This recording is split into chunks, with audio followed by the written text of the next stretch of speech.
Adminnya siapa sih? Si Jod bukan? Si Jod atau siapa adminnya? Siapa? Gak tahu, dari masak mie apa enggak belum kelar juga. 15 menit anjing klarifikasi, isinya sampah. Muter-muter. Kalau kalian menonton klarifikasinya, kalian langsung nonton menit ke 30 detik akhir. 30 detik akhir. Kira-kira dari kata kalian nih, kira-kira dari 1 juta yang nonton berapa orang yang ketiduran ya? Sumpah. Itu dijadiin drama juga ya, dijadiin film. Lu gak ada yang nonton pasti. Filmnya bioskop turun, 2 aja baru rilis langsung turun. Gak menarik anjing ceritanya. Narsis banget. Puncak komedi bulan Juli adalah monyet klarifikasi nih. Monyet, puncak komedi. Gue pikir di ujung klarifikasinya juga masih gak mau ngaku lagi beneran dia apa bukan. Seandainya ada yang berini, lu kan goblok kalau ngomong gitu nanti. Kalau seandainya Erika dan kawan-kawan buktinya bener-bener valid lu yang ngancam, lu udah lah. Brevi komen apaan? Kata Brevi, next, hire editor supaya bisa cut. Sebenarnya gak usah hire editor, Picong salah lu. Lu harusnya komen, nonton langsung dari menit terakhir aja, cuma semenit terakhir dia soal pengancaman. Sisa tentang cerita hubungan dia, ke Batam lah, kemana lah, tahu. Pandangi net nih. Selamat malam. Sebelumnya saya minta maaf kepada pihak-pihak yang terkait terhadap masalah ini. Kenapa sampai saat ini saya baru bisa buka suara? Karena nama saya sudah disebut. Sebagai laki-laki, saya sudah bertanggung jawab. Maka setidaknya izinkanlah saya untuk menceritakan kronologi dan meluruskan beberapa hal. Awal mulanya ketika saya itu kenal Erika adalah melalui live TikTok. Saya live TikTok, Erika give saya, kemudian kita lanjut DM-an. Setelah lanjut DM-an itu lama, kita lost kontak lagi.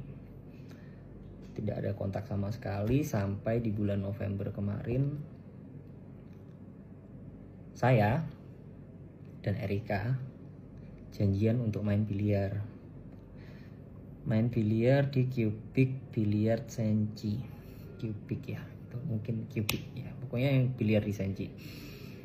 Di sana kita minum-minum, teman Erika ada yang datang juga minum. Selesai dari Cubic kita lanjut karaokean. Di karaokean kita minum-minum. Pada saat itu sebenarnya saya sudah merasa mabuk karena saya sudah tidak pernah minum alkohol lagi. Dan sebenarnya saya tuh nggak doyan sama alkohol, saya udah berhenti minum. Ketika itu saya minum lagi, jadi ya minum pasti mabuk banget. Dari sana lanjut lagi. Di sana tuh lanjut lagi ke Swill House kita minum lagi. Ke Swill House, kelar dari Swill House lanjut lagi ke Su minum lagi sampai dari private room minum lagi karena aku udah mabuk banget. Kita diajak pulanglah ke kediaman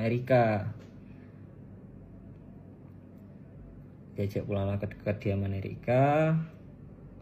Dibilang jangan pulang, kan mabuk di sini aja. Oke. Besokannya saya kan punya job di Batam. Keesokan harinya saya berangkat ke Batam. Pada saat itu kita masih intens, cacatan kita masih intens, kita masih video call bareng gitu kan, Tiba-tiba Erika ini samperin aku, saya tidak tahu. Tiba-tiba Erika itu samperin aku udah sampai di Batam. Akhirnya nemenin saya perform, minum juga. Setelah saya perform itu minum juga. Pulang bareng. Esokan paginya saya berangkat ke Batu Raja. Kok Batu Raja ya? Mana ya? Jambi. Esokan harinya saya berangkat ke Jambi. Esokan harinya itu saya berangkat ke Jambi, Erika pulang ke Jakarta. Kita flight berbeda. Tapi beberapa hari itu setelah itu kita masih intens chat-chatan, intens video call, hingga Erika ini saya rasa agak aneh. Agak anehnya kenapa tiba-tiba cuek. Yang awalnya udah makan apa ini, tiba-tiba cuek. Saya coba tanya kenapa, gak apa-apa. Oke, saya diem. Saya coba chat lagi, lama-lama gak ada jawaban. Saya chat sampai bener-bener gak ada jawaban. Akhirnya aku chat panjang, kamu nih kenapa sih sebenarnya, ngomong kalau ada apa-apa itu ngomong, coba jelasin ada apa. Di sana dia marah. Karena dia marah dengan alasan yang tidak jelas, menurut saya itu ya ini tuh ada masalah apa sih, kan nggak jelas. Akhirnya saya cuma jawab dengan emot senyum. Ya sudah gitu. Tiba-tiba setelah itu kita nggak ada kontak sama sekali. Di tanggal 30 Desember itu 1 hari sebelum saya main di Medan untuk acara New Year, Erika telepon. Pertama nanya lagi apa. Oh enggak lagi apa-apa. Kenapa? Aku hamil.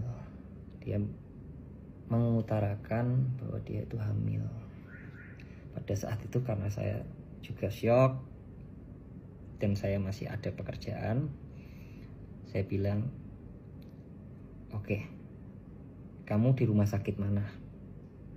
Saya akan datang. Tapi saya mau selesaikan perform besok dulu. Gak apa-apa kan? Gak apa-apa, oke.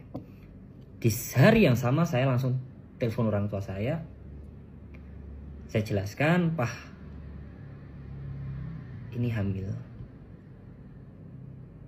Terus orang tua saya memutuskan, ya sudah ayo berangkat ke sana. Oke. Singkat cerita, kita berangkat. Saya dengan orang tua saya berangkat ke sana. Orang tua saya menjelaskan kondisi saya seperti dalam podcast tersebut. Dan di sana Erika sudah berkata kepada orang tua saya bahwa dia bisa menerima kondisi saya. Kemudian orang tua saya ya bilang, ya sudah jalanin aja. Oke, akhirnya kita jalanin. Setelah kita jalanin, kita berantem. Pertama kali kita berantem adalah masalah charger. Masalah kabel charger, guys.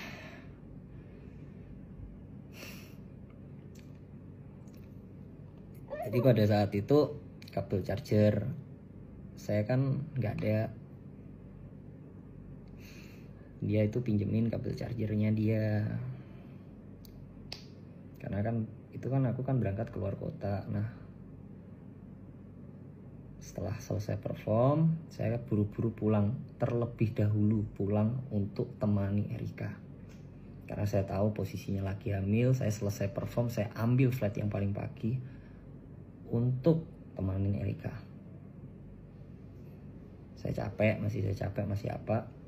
Saya temanin Erika udah nanya, kabel charger di mana?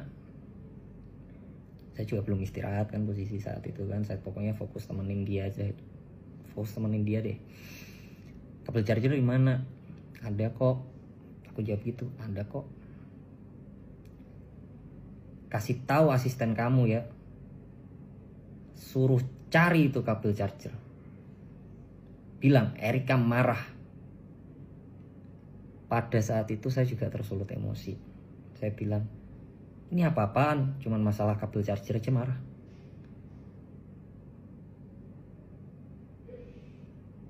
Selesai masalah itu, kita diem.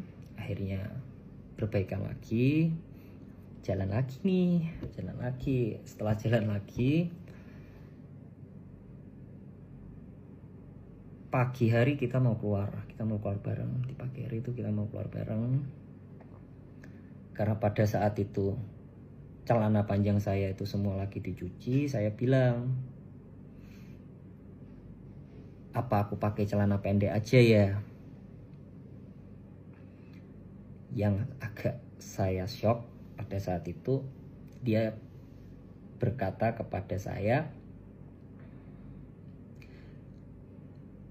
kamu tahu nggak jalan sama siapa? Kok bisa-bisanya pakai celana pendek? Jujur, pada saat itu saya sangat terpukul gitu kan. Tapi saya berusaha positive thinking. Oh mungkin karena ini hormon ibu hamil. Saya diam, saya keluar dari kamar, saya ngerokok, saya mencoba tenangin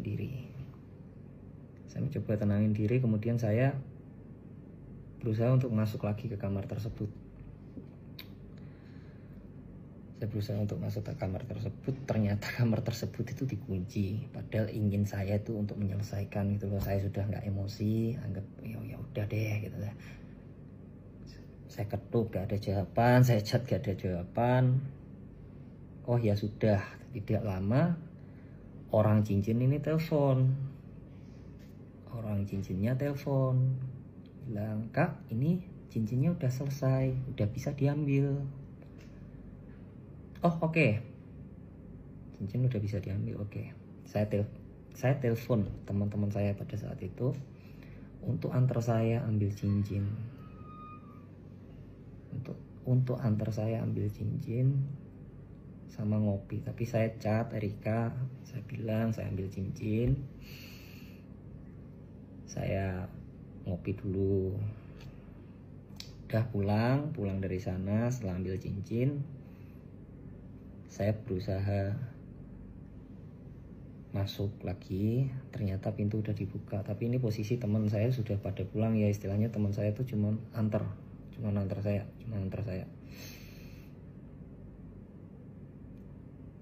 Saya masuk ke kamar.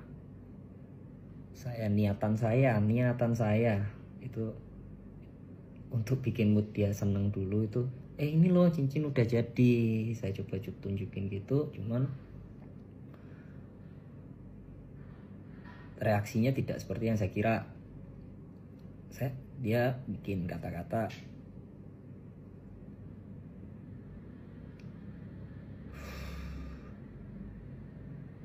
saya sepertinya tidak bisa melanjutkan hubungan ini. Udah, kamu diam aja.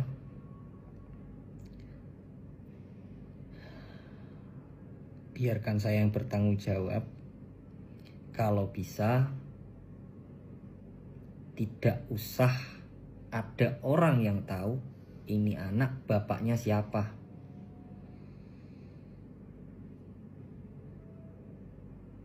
Saya mau apa lagi gitu kan. Oh ya sudah, karena saya sudah mendapatkan kata-kata tersebut, saya ngomong masih pada saat itu saya ngomong, nggak marah toh. Dia bilang enggak. Oh ya udah, saya beres-beres. Itu jam 2 pagi. Antara jam 2 pagi pokoknya itu udah subuh aja deh.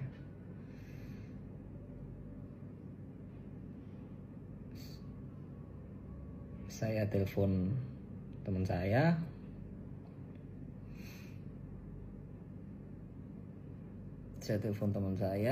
Untuk jemput. Saya beres-beres barang, saya pulang ke rumah saya. Di saat itu juga saya langsung telepon orang tua saya kabarin, "Pah, Mah, ini dia bilang gak mau melanjutkan. Dia tadi bilang aku suruh diam. Kalau bisa anaknya gak usah tahu bapaknya siapa." Ya sudah kok, papa mamaku bilang gitu. Ya sudah kok, yang penting kamu sudah bertanggung jawab. Oke. Dari sana ya sudah, saya tidak pernah chat-chatan lagi, tidak pernah tanya kabar pun juga tidak pernah, karena saya menghargai kata-kata dia pada saat itu. Sampai singkat cerita tiba-tiba nongol di podcast tiba-tiba nongol di podcast ini rame banget. Ketika orang-orang itu mengarah ke saya, di hari yang sama itu saya sudah coba untuk chat Erika. Boleh telepon nggak? Saya mau klarifikasi. Tapi ini aku cukup klarifikasi ke kamu, nggak perlu klarifikasi ke sosmed. Aku tanya lagi, bisa telepon nggak? Hingga saat ini itu tidak ada jawaban. Kemudian untuk masalah pengancaman, saya sebenarnya tidak tahu menahu tentang grup 19 orang tersebut. Cuman